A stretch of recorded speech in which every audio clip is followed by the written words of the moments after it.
You're No, laughing like I should even ask. Okay. I'm not. I mean, I appreciate anything that's done with expertise, right? Mhm. I'm but I don't know. Those days of actually giving a shit about too many shits about coffee are behind me. Uh, That's funny. Wild situation. I actually haven't had coffee since like before Christmas. Kind of Whoa, weird. okay. Yeah. Um, How are you I feeling? just like I, so a little tired, not gonna lie, but like I don't know. I think I was like it was making my stomach feel a little bit weird in the Yeah. mornings, and so I decided to cut it out. Yes. And stomach's fine, but like you just don't have that same level of alertness. I hear I that. went I went to all decaf, but, I have, I think, turned into a coffee snob. I think I'm just gonna admit it. Okay. And so I've heard that a lot of the coffee has to do with the beans, and the best beans are caffeinated. So I Yeah. I haven't been used to it, I get a little bit of a buzz. So I have one right now, actually. Heck yeah. I feel But like that's the way to do it is like figuring out like so much of I don't know. Like I'm squarely like middle aged. I'm 41. And so I feel like so much of my life is trying to figure out how to not become addicted to something uh mm, to the point where it like the effects of it wear off. And you just have to like mhm, maintain it just because you have to maintain it now. And I do feel like, you know, coffee every third day, like if you plan it out where you're like, you don't need a cup of coffee in the morning, but you can hold on to it for those times that you really want to like jam. Great. It's super great. I've reached kind of a similar state with edibles as well. Like if I really want to like go deep on some kind of programming challenge, you know, like I don't need them every day, but like it's pretty fun when you're like, okay, I'm just gonna lock in right now, and it's great. I Awesome. love it. I feel like I haven't had that lock-in moment in coding in a while. Like just sit down and actually go hard on like a big problem, you know? It's mhm, Yeah. all I've been doing lately is upgrading frameworks and libraries. VTest, Tailwind, Remix Mhm. to React Router. Like there's too much of that going on right now, and that's all the work that I'm doing. I feel like that's all the work that exists anymore. Yeah. Like Yeah, what? like the company's built the apps and now all we do is maintain them. What a terrible situation we've made for ourselves. Isn't there some kind of AI that can do this for us? What? there should be. Do you That's what a find code mod's for. yeah, yeah. That's honestly like I feel like that's the greatest not like predictor of success, but probably the thing that I look for most now is like does the team regularly produce code mods you know for when they realize that they've Mhm. made a mistake and make major changes Yeah. between versions.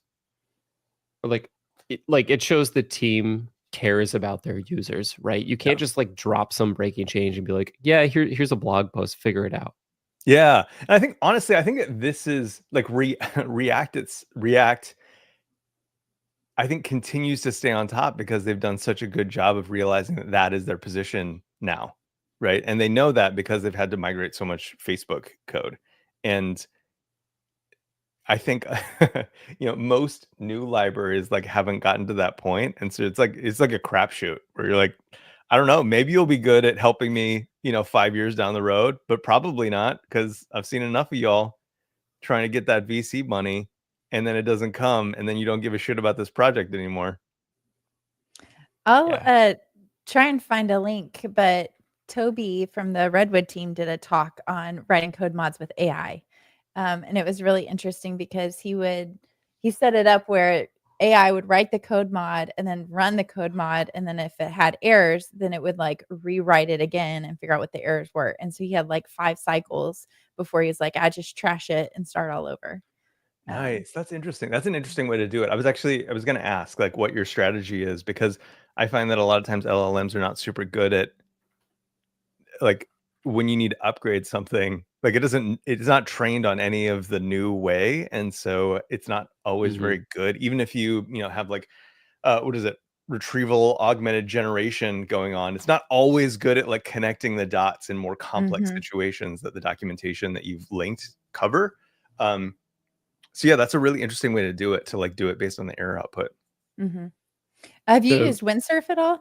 I found that No. they do a better job of that. So I Okay. like Cursor, especially if like I'm the one writing code, but Windsurf does a better job. Like I've had issues where it's like, hey, I want to run this command in the terminal. Is that okay? And I say yes. And then it runs it and goes, whoops, I hit an error. Let me see if I can fix it. Okay, can I run this again and check it again? And I'll say yes. And it just kind of like fixes itself. And it's like, oh, this is crazy. It's so crazy. So crazy. yeah, the Windsurf guys were on Syntax the other day, and they were talking about how they have very specific agents for very specific things. So you're not just talking to like one general AI. You've got the Mhm. agent for doing whatever package installs, or an agent for Yeah. terminal commands or whatever. And what they're doing is like fanning out what needs to be done to all these agents and then collecting the results back up. Interesting. And that's how you get better results over time. It's interesting. So like all of us, so like future proofing yourself is just getting good at being a manager, right? Is this the takeaway so far? for AI stuff, sure. I mean, I guess in general, I mean, like AI is, I mean, like if everything is to be believed, like agents are the future of work.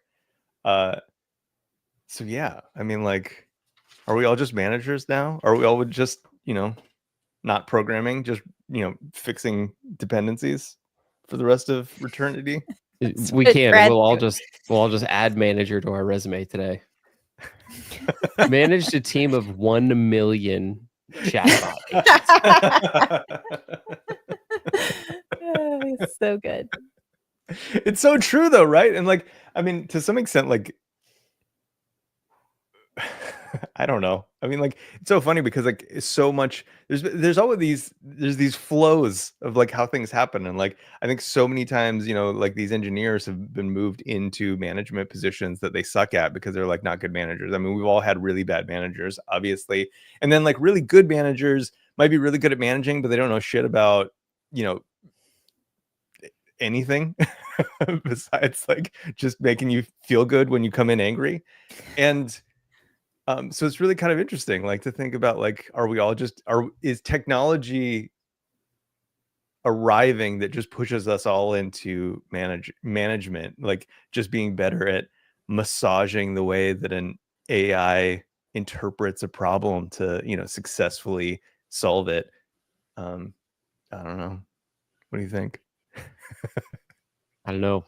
All these upgrades, I haven't used AI at all, to be honest. I think once I get into app building again, that'll be when it comes back into play. Yeah. I don't know. What are y'all using it for, like right now? Like, what's your favorite use case, like personal use case? Oh, Let's sorry. go live. No, you're fine. Let's go live and Are we like not live? make this. No, well, this is like the weird thing about recording live. We do this like long intro and then like we officially go live and then we have conversation, then we say goodbye. But then we're still live and then we say goodbye. And then everybody else might not know this, but we're in a green room then. So then we all say goodbye again. So it's like the longest hello and the longest goodbye ever. All right, yeah, let's do it. Let's go live. I'm gonna make this official. I can still release like clips from this as like pre-show talk, or I can even edit it and make it sound like it was one cohesive conversation. There was one show that we recorded with Brian. Oh, I don't remember his last name, but we basically recorded the whole show. Our pre-show ended up being the show. And then at the end of the show, right before I was like, okay, well, that's it. I was like, let's record our intro now.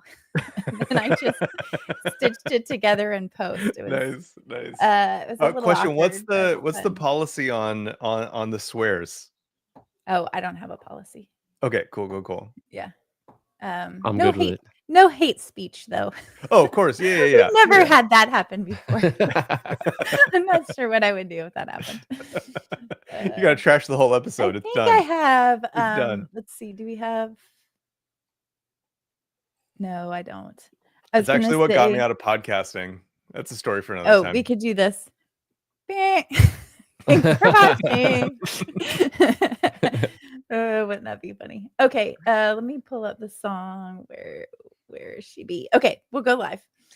What's up, everybody? Welcome to another episode of Compressed FM, a podcast all about web design and development with a little bit of zest. In today's episode, we have my good friend, Michael Chan. Yo, what's up? Well, I'll do the intro. Web development and design, who would have guessed? Well, we can do them both, even add a little zest. So turn up the volume, get ready for the best. Let's get it started in this episode of Compressed. Hello, my name is Amy Dutton. I am a lead maintainer on the Redwood JS core team. Hey, y'all. My name is Brad Garapi, and I'm a senior front-end developer at Stripe. And as I mentioned, we have my good friend, Michael Chan. And what I started to say, but I'll say now, is that you are one of our most frequent guests that we've had. And I think I've told you this before, but we've decided that once you hit like 5 times, you get a jacket, just like Going for the SNL. jacket. So you are in the lead right now. Yes. I have the jacket picked out. It's going to be pretty sweet. So it's official now that we went live. This counts no matter what happens, right? It counts. That's right. What is this? 3 or 4? I think this is 3. So we got to schedule you 2 more times. I got to rack up 2 more. I hope you don't mind. All right. You need Who's to my plant competition? Who am I up seeds. against? James Perkins has also been on 3 times, I think. Okay. Yeah, he was in the lead. So now you're tied. I'm gonna have to give him laryngitis or something. He hasn't. I haven't heard much from him since he started Unkey. Unkey, that's right. Yeah. He came on right when he got funded, talked about that whole process, and I feel like he's just been heads down. Yeah. Guy's been busy. He's doing more important stuff than me. Like, so I have time for this. He doesn't. I'm gonna run away with Take it. advantage of it. Oh, goodness. Press the advantage. Get that Hilarious. jacket. So in the pre-show, we were talking about AI and talking about some of the things that we're building. So I think, Chan, you started to ask us what we're currently building and using AI for. Is that right? Yeah, and like I think the thing that I am curious about is, a lot of us are using Cursor, things like that, things that just kind of augment a workflow that we already were doing, right? Just kind of gets inserted. Like a pair programmer is like a really good way to think about like AI, like coding AI, windsurf, all that kind of stuff. I'm kind of curious though, how have you integrated it in more custom, personal types of ways for your own personal productivity outside of an editor or some type of controlled environment? Yeah, so I've done a couple things. First of all, there's an article, I'll share this. I've shared it before, but it's like my new favorite article. Yes. And it's on dev.to. It's called My Top Cursor Tips. And this article was like a paradigm shift for me. At the very bottom, right before there's a bunch of links, there's a video about this guy, and he's just coding out in Cursor.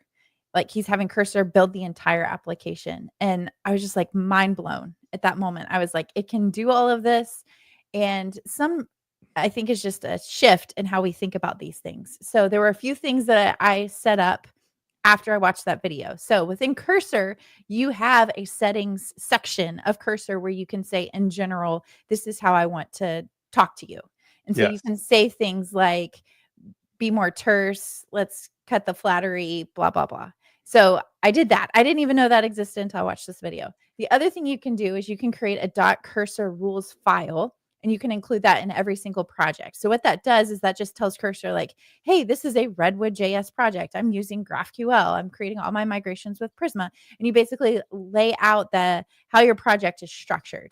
And that makes all the difference in how it suggests things, what patterns it's using, and just makes it more in line with what you want instead of you having to go in and correct it or augment the code that it provides. So that's been huge.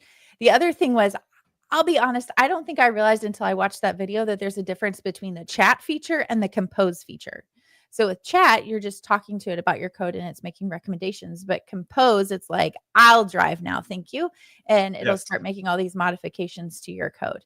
So for me, I've kind of gone back and forth depending on what I'm trying to do with my code, whether I want a little bit more control. Say it's a project that I will have visibility. I want to kind of do code review on what it's providing.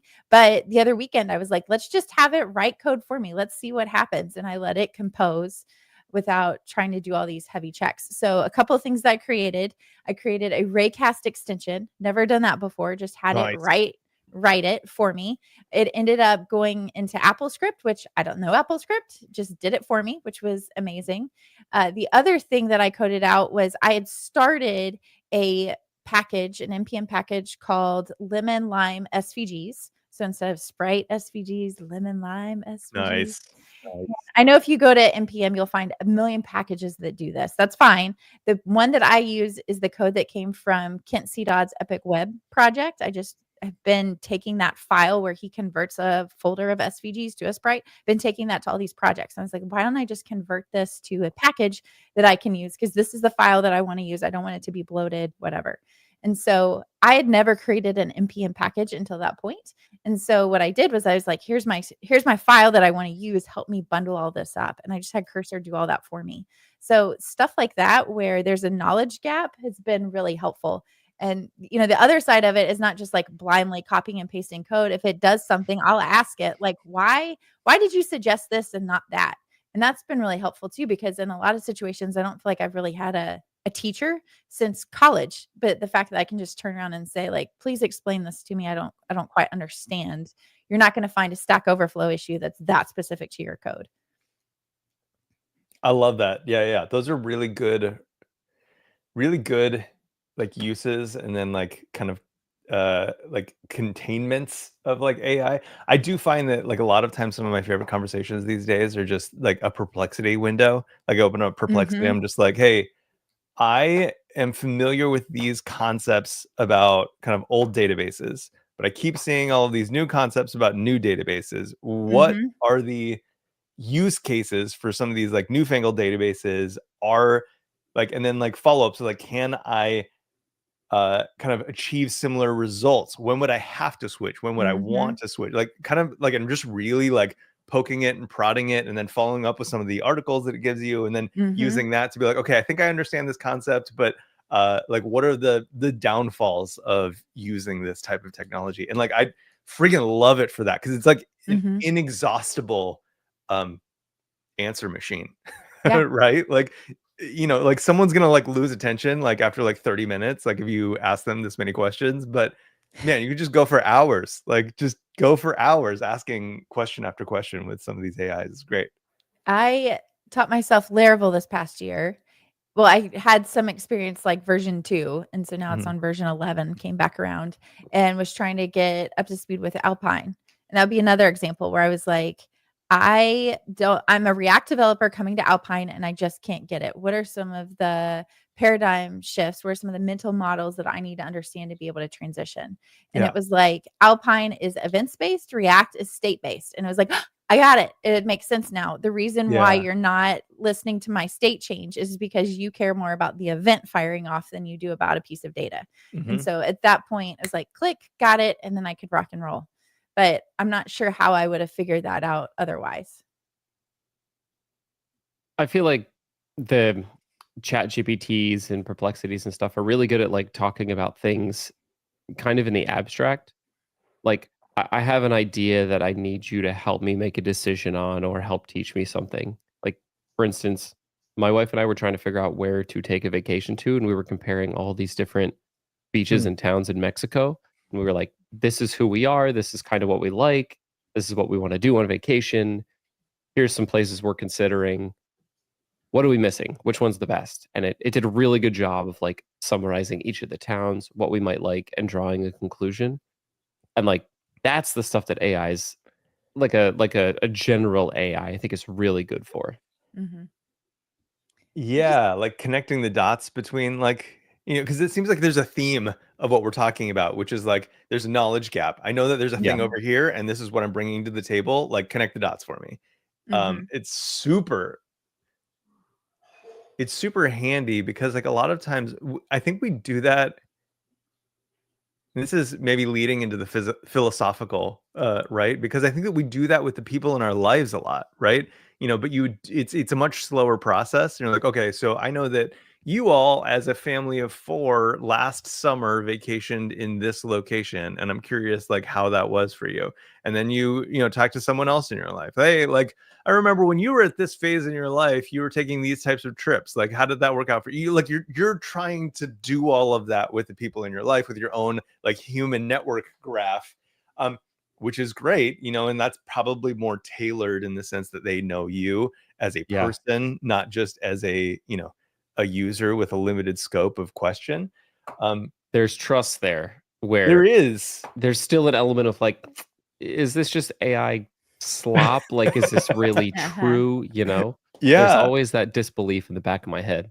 Yeah, but it happens a lot. Like you can get to deeper a lot faster with like Yeah. AI, and you can aggregate a lot more Yeah. people's like experiences, you know, depending on like how it was trained or whatever, but like they're really good at aggregating things into like certainty to a degree. The thing is, though, kind of to your point, Brad, about AI slop, is I feel like you can also manipulate it. So Yes. I am doing Build 12, where I'm building 12 things in 12 months. Crazy town, I know. And I have a huge backlog of ideas. And I was trying to figure out, what do I do in month 2? And I have like 3 or 4 ideas that I'm really excited about. And so I asked Claude to help me walk through, like, which idea do you think? And it started leading me down a direction that I was like, I'm not sure I want that to be my next project. But then I found like I was trying to like coax it, and I was like, you're right. This would be a better project for you. You know, and like went down a different road. And then the next day I was like, but I was thinking about this other idea. And I was like, oh yeah, that's a great idea. Maybe you should do that instead. And I was like, you're not helpful at all. Like I can manipulate you to give me permission to work on the project I want to work on. It doesn't have a stance at the end of the day. Okay, but is that not also great? Right? Because and like, okay, this is, I mean, you're gonna see a lot of my like antisocial behaviors like coming out in this conversation, but like you know, if you, this happens in like human conversations as well, right? And you can't just, as soon as you realize you got to a point that you don't want to talk about, like just turn it off and open up a new tab, right? Like I want to replace you with someone else in my life. It like it socially, like it doesn't work like that. And that's something that I really like about AI, is that I'm just like, no, we arrived at the wrong conclusion. Like delete, start over. You know, I think this is actually something that I don't know. We might end up talking about like kind of like developer like productivity, like kind of like more like, you know, human-y hands-on keyboard stuff a little bit later. But as it intersects with AI, I have really enjoyed using my own hardware to run AI models. Oh, I haven't gone down that path. Oh, we haven't? Mm-mm. Okay. So I use this thing called LM Studio. I think there's a couple of them. There's like Ollama as well. And the cool thing is that you can run any model that you can have access to. So like right now I've been running a lot of you know, DeepSeek R1 because it's an open source model. You can run it. You can run Facebook's Llama models, you know, etc. Minstrel has a lot of really cool models. Some that are like dedicated to coding, which I've really enjoyed because they like automatically cut out all the fluff. They just assume that you're an engineer in a coding environment and just give you the answer instead of like the, you know, like, I don't know, 5 paragraphs of buttering you up as an engineer. I hate that shit so much. And like, that's what I like. So much of like my cursor rules are like, just shut the fuck up and give me the answer. Like, I don't need you to make me feel good about this process. Like, I'm already angry. Just give me the answer. Yeah, the fluffy wording is just extra crap that nobody needs. So bad. It's so bad. You're right. This is a great way to think about it. Thank you for your correction. No, shut up. So I know that that's how a manager wants to be talked to, not me. And so the thing is that like, so I've really been enjoying using my own hardware to do that stuff. And something like LM Studio is great for that because it's all run locally. It exposes API endpoints that are OpenAI compatible. So a lot of times, like if you use a like third-party plugin to access these things, you can just change the endpoint to a local endpoint and then run all these things, these models locally, which is awesome because you're just like using your own hardware. It's in most cases like plenty sufficient for you. And you don't have to, like, you're not paying for it, except for Mm. electricity, which is great. Um, Is this like on your machine, or do you have like a Raspberry Pi that's running all this? I'm just doing it on my machine, just because, like Really? coding is Okay. not like a particularly intensive task for the most part. I mean, I guess like if your dev setup is like 1,000 Docker containers, then like it is, Mhm. but I've just been using it locally. I think that, if I did have like an incredibly like if I was utilizing all of my hardware all of the time, I think you can obviously like set up a local AI if you wanted to. You could use Raspberry Pi for that, like you said. Mhm. Super fun stuff. But yeah, so they expose endpoints so you can like access them through your third-party tools, like the way that you normally would, which is super great. Or you could just kind of like load up a model, ask it some questions, the way that you normally would. They work. I mean, like you can paste in files, like all of this stuff happen. You can do it locally, and I freaking love that. Um, all of that to say is that I've been using DeepSeek R1, this like latest kind of open source model that just came out of nowhere. That's supposed, or R1, supposed to be just like O1 or competitive to OpenAI's O1. And something that's really fun about it is that it does this whole thinking phase before it gives you an answer, and it exposes all of that. And it's been really nice for correcting conversations, because a lot of times you just get the answer and you kind of have to deduce what type of opinions that you had established early on that's still holding on to. And sometimes it can be really hard to carve out like the things that are infecting the answers that you want to get. And these thinking models are really fun because it'll expose all of that thinking, and you say like, oh, like, hey, this thing that you're trying to like hold on to, this idea is no longer relevant. Like we're past that. I don't care about that anymore. So give me a new solution that doesn't include this constraint. And yeah, seeing that has been just kind of like a game changer in terms of like how you interact with an AI, because it's so easy to just be like scratch that from the record and like, Mhm. give me a new result with all of the other things that we care about. So big fan of that. I'm huge recommendation for like running local models, especially thinking models, so you can kind of like introspect some of the problem areas. That is Awesome. interesting. We What's had like the application that you use it for?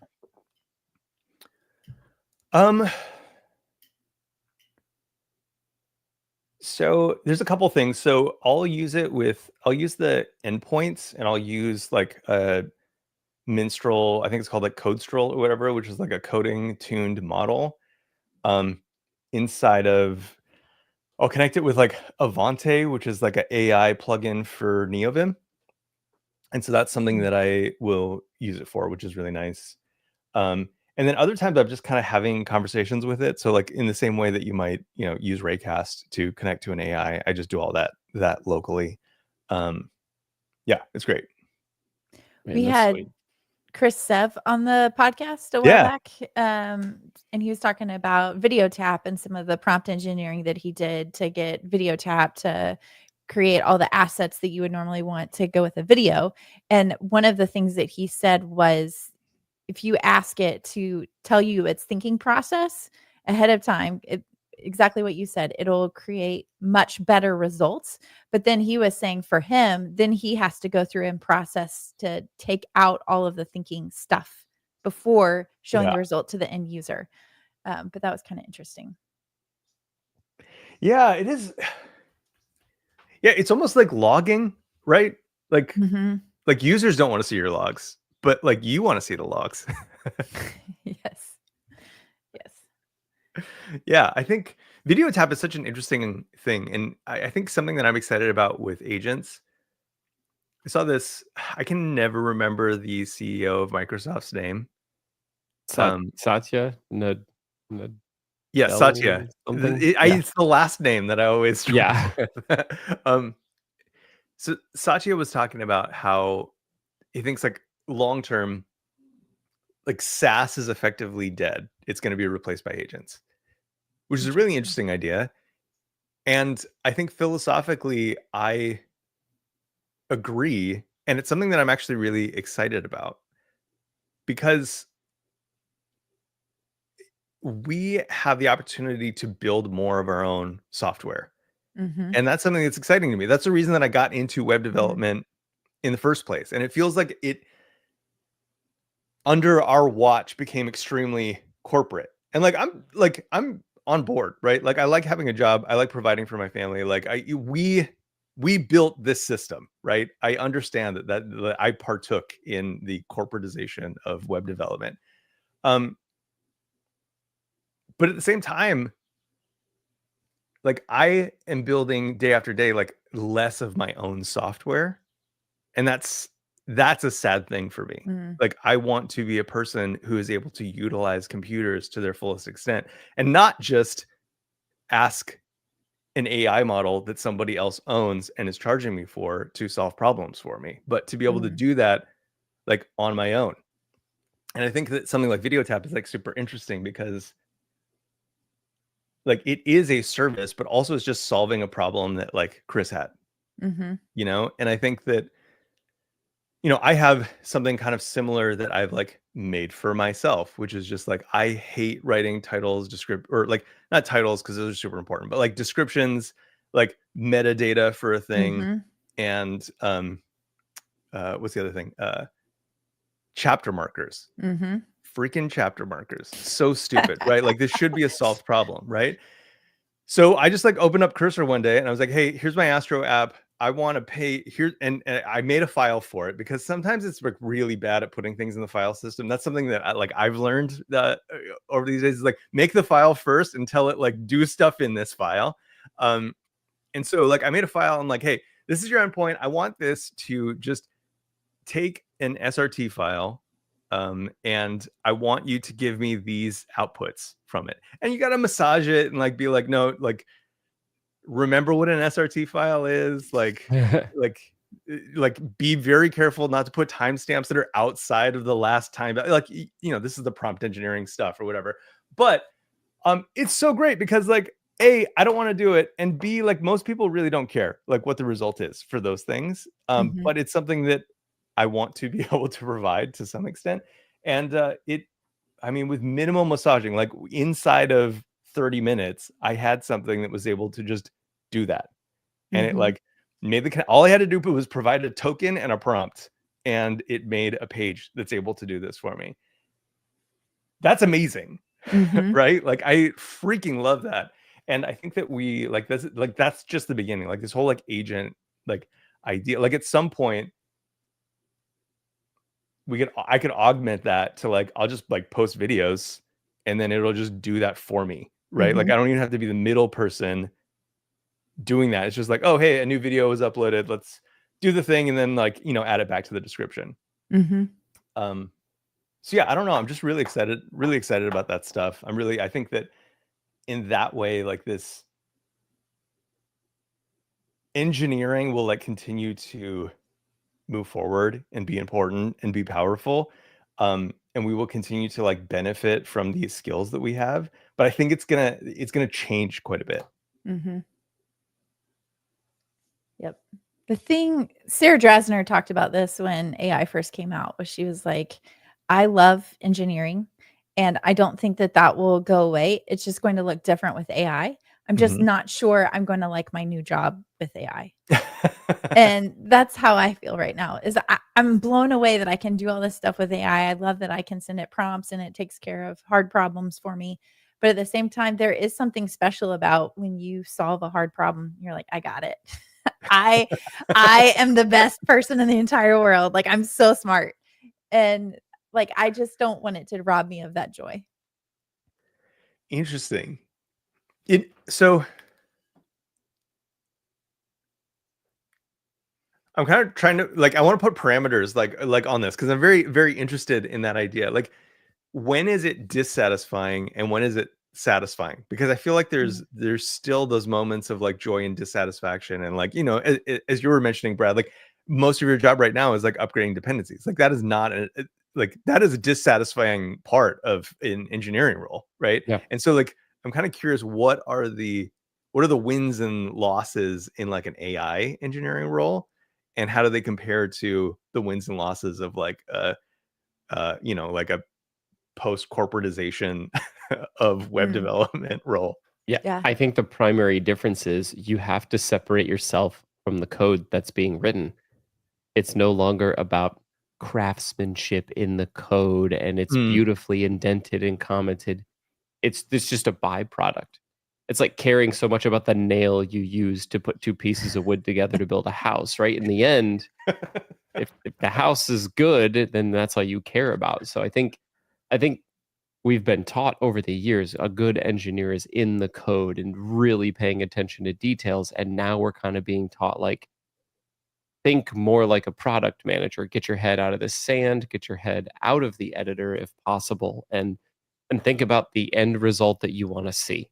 I mean, if a product manager were to be writing this AI stuff, they might say, look at this KPI and here are our OKRs and how, what KPI does this OKR reflect? And then how can we make a code change to improve that KPI? Like that's Yeah. truly the 10,000 foot level is like, Mhm. move this needle for me. Make me more money. Like, what if that was the command? And then like That's always the command. That's produces the output that you need. It's so funny that you mention like, you know, specific nails or whatever, Oh, you because like have one. I literally on my desk right now have a was it 2 1/4 Spax wood to wood fastener. And I, you know, it's just so funny because I think that I agree with you that that so much of what we like, it feels like we're getting pushed to like a higher level than like we ever have been before. But I wonder if they're like, I wonder if it's just like if it's not to some extent like a split, right?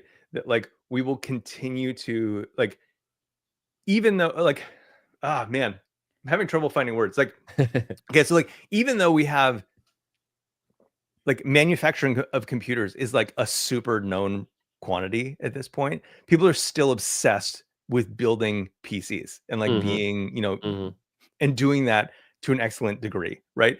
People watch hours and hours and hours of like Japanese shoemakers like making a single pair of shoes. And so I'm curious, like,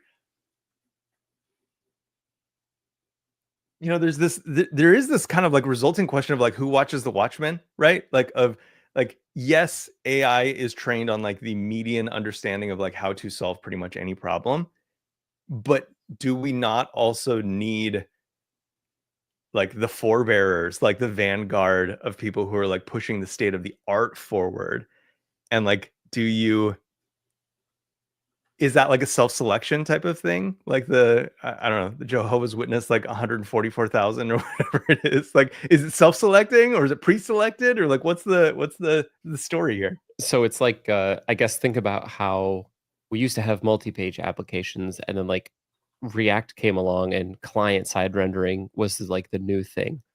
And like the question is like, would that shift have ever happened if AI was like pre-React? Like it wouldn't have invented React and then client side routing and like faster page loads. It would have just done the same thing that you've always been doing. Yes.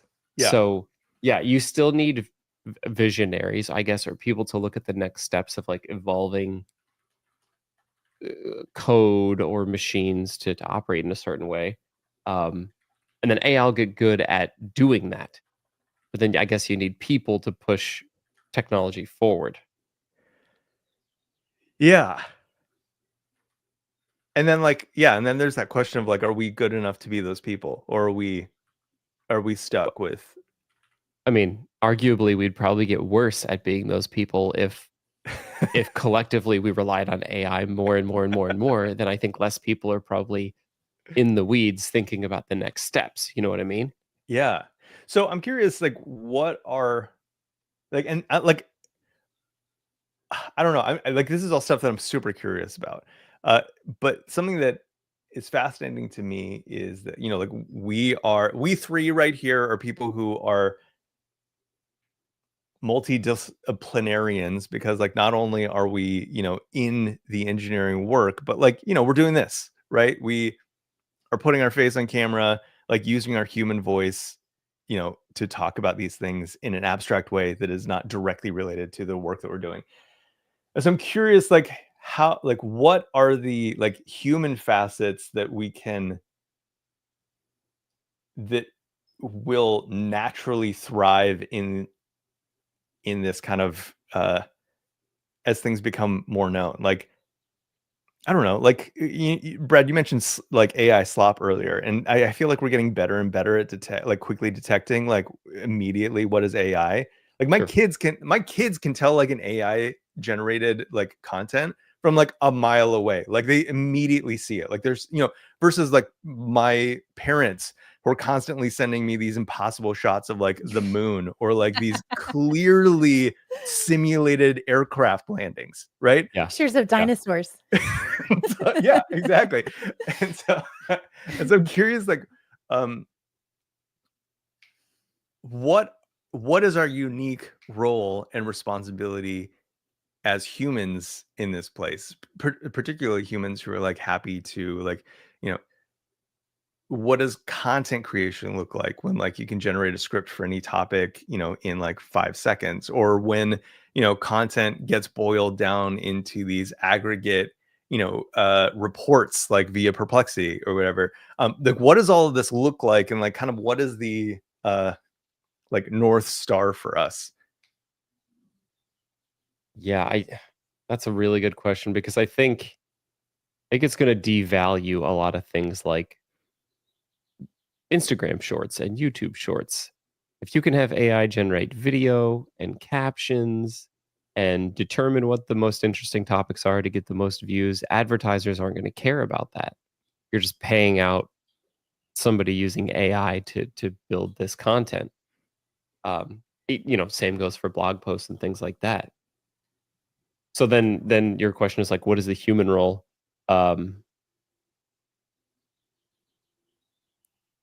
See, it's so funny. Yeah. I would almost argue the opposite. Really? Because, yeah, and the reason is because I think what I bring to the table and my perspective is why people care. Like, I don't want to make myself sound more important, but that's why they care. Like, for example, I follow Wes and Scott because I appreciate their perspective. I trust their perspective, and the way that they explain things, it resonates with me. Mhm. And an AI bot may or may not understand what I need to know to fill that knowledge gap, because it's just this standard thing. This is what everybody needs, blah, blah, blah. But for me, it's that human connection that you're trying to seek. And so, not that like you can have a personal relationship with somebody through a Instagram short or reel or whatever they call them these days. But like, to me, you want to see people. You want to see the errors and the messiness and the struggle. Like, that's what makes stuff interesting. It's not the perfection. It's not the thing that the computer generated. I think that's what unifies us all as human beings. Yeah, so this is really interesting because I have been arriving at like a similar conclusion, which is like content kind of like becomes a little bit more about like the fleshy bits, right? Like that proof of work really becomes proof of humanity. Mm. And that's like a really interesting thing to try to I don't want to say capitalize on, but like utilize, right? Because I think that this is an area where, I have a talk from a while ago called like Hot Garbage, Clean Code is Dead.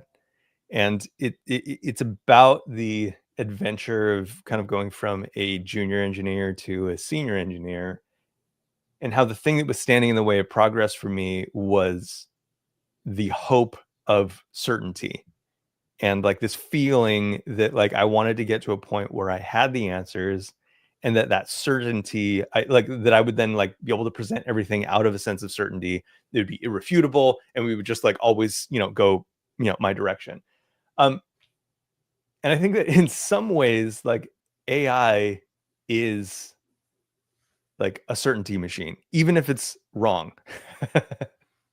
And like it's giving you the satisfaction of an answer. And like something that's very interesting is that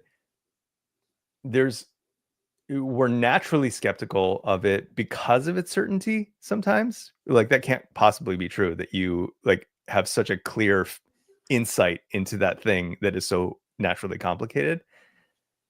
And I wonder if like that, like this is like our unique kind of position, is to like talk more about like the feelings of a thing, talk more about like the fleshy bits of a thing, like, you know, to really go into uncertainty, the natural complexities of things, the and whatnot, and like really press into the like the fleshy, squishy, you know, non-eternal human bits. Yeah. So it's human voice, and it's being raw on camera, and it's talking to other people on Mhm. camera. Like that stuff can't be replicated, or won't be able to be replicated for quite some time. Yeah. So then it becomes the conversations, the idea sharing. Maybe live podcasts are the new AI killer, because they just can't do that. Well, yeah, I mean, it's really interesting to look at, like, when you look at all of the like just from a video production standpoint, like I'm always like, you know, that's a big part of my job. And like when I look at the OpenAI video production, they do so much shit to make it feel cozy.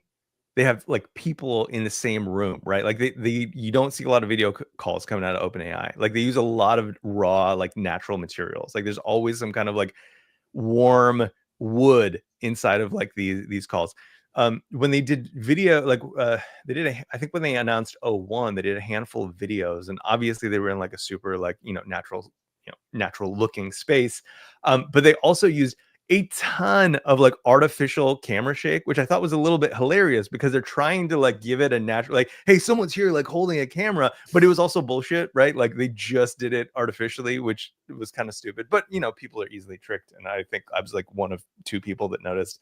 But it is interesting because you look at their like production and the way that they are communicating their message, and you know, for something that is so like cold and technological as like AI, like they're constantly presenting it in extremely like warm, human, naturally connected kind of way. It's so funny. At Christmas, Coca-Cola had a commercial that was AI generated, and my niece hated that commercial. She's she's in college, and every time that commercial would come on, she just like start complaining about this commercial.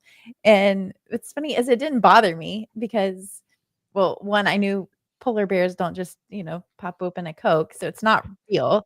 I mean, obviously you can have animated bears that people will animate, I guess, but to me, there was also an element of creativity there because you have to have a prompt engineer telling it what you want. You have to make the shot selection. You have to edit. You have to decide whether you're going to ship this or not, whether you're going to put it on TV, put the ad dollars behind it. So to me, there was still some creative element behind it.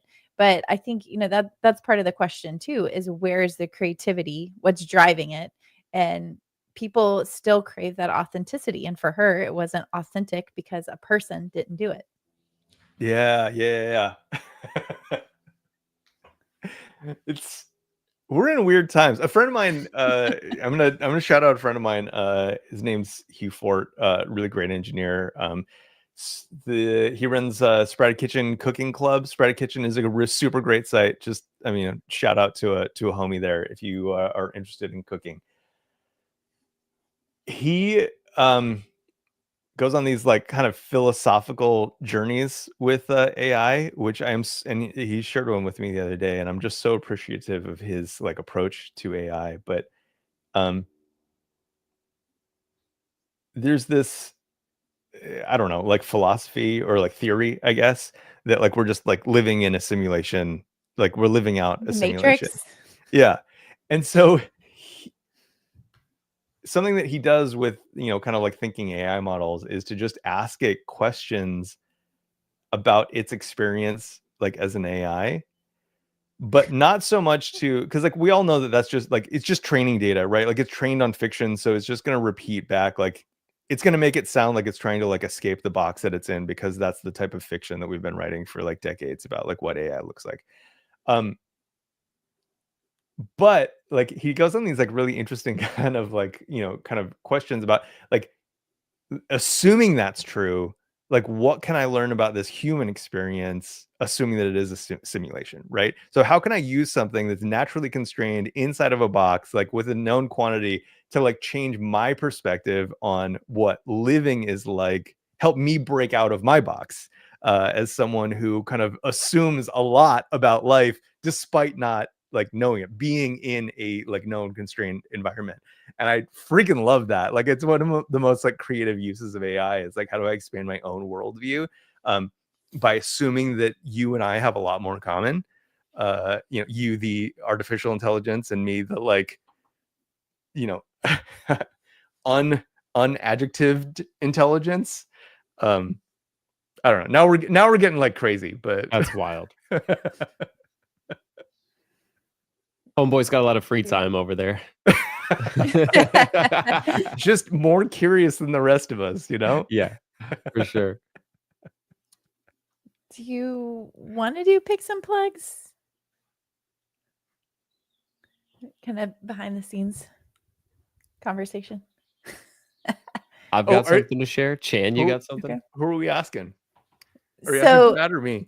well, both? either of you. I didn't know if we wanted to pivot. So I usually watch the time, and about 10 minutes left, I'll pivot to picks and plugs. Yeah. So we can just change the title of the podcast from developer. I mean, maybe we are being productive.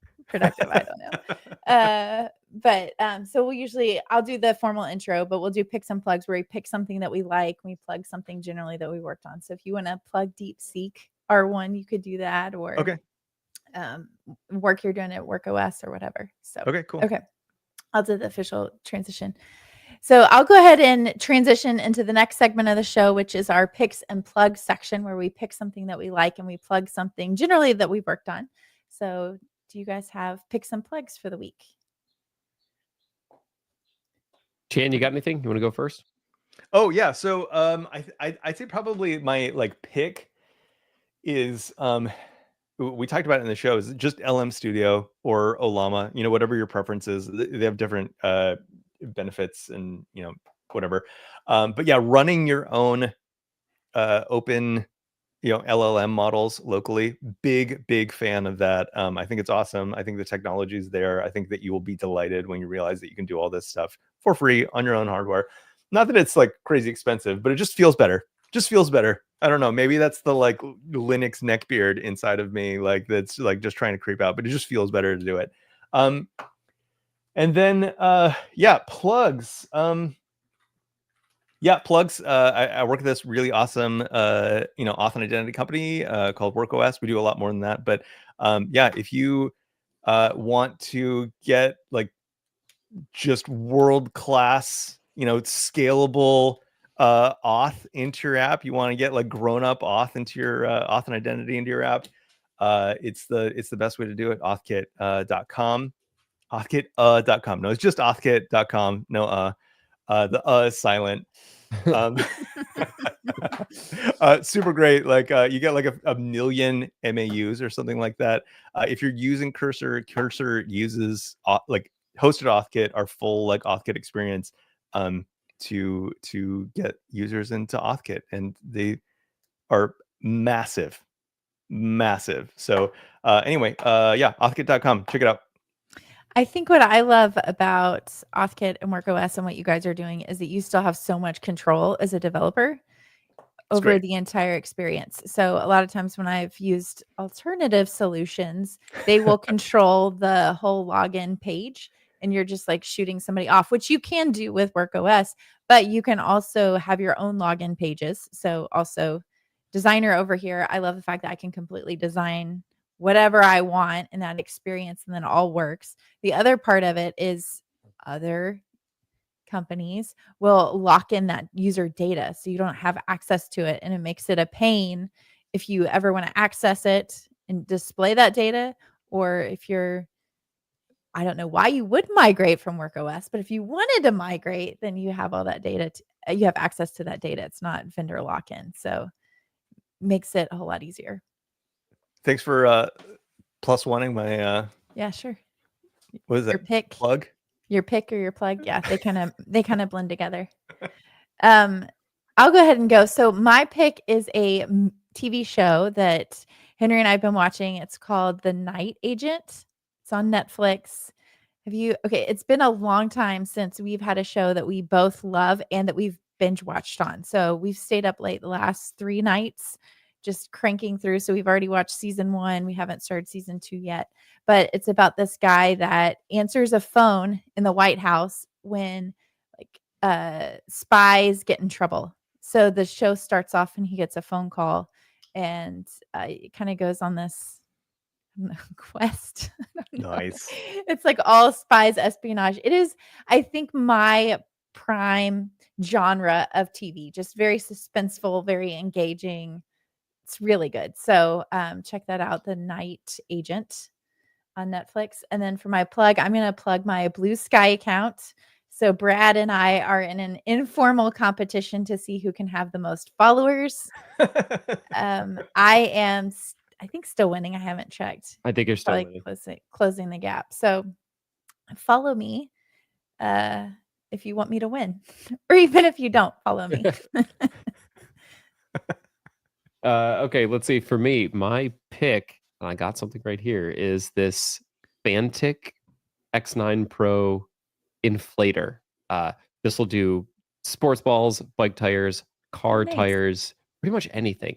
And it's awesome because like it's off right now. And you unplug the little hose thing and it turns on. And you just tell it like what you want to inflate it to, press go, and it's done. Like it stops on its own. Awesome. I thought this thing was awesome. It was like $40. That's Really worth it. really small. It Really almost looked small. like an iPod. Black. Yeah, like a many iPhones stacked on each other. Yeah, except instead of like 1,000 songs in your pocket, it's 1,000 pounds of pressure in your PSI. pocket. Yeah. Yeah. Yeah, really cool. Kids are getting into bike riding, so having that around is really helpful. Nice. And Yeah, then you can just throw that. You can like attach that to your bike or throw it in a bag Yeah. or something. That's nice. Yeah, Yeah. although it's funny, when I was looking for like best tire inflators, all the big time road cyclists like poo-poo this stuff. They're like, no, you need like a manual Oh, of thing course. because if this runs out of charge or whatever, I was like, yeah. That's funny. Let's see. And then yeah, go follow me on Blue Sky so I can beat Amy. Awesome. Well, thanks for hanging out in the chat, everybody. If you are listening in your podcatcher of choice, please leave a rating and review. It helps us have other great guests and bring on sponsors. Until then, that's all we got. Okay, so that's number 1 goodbye. We're still live. And go ahead and press the end stream button. Thank you, everybody. Catch you next week.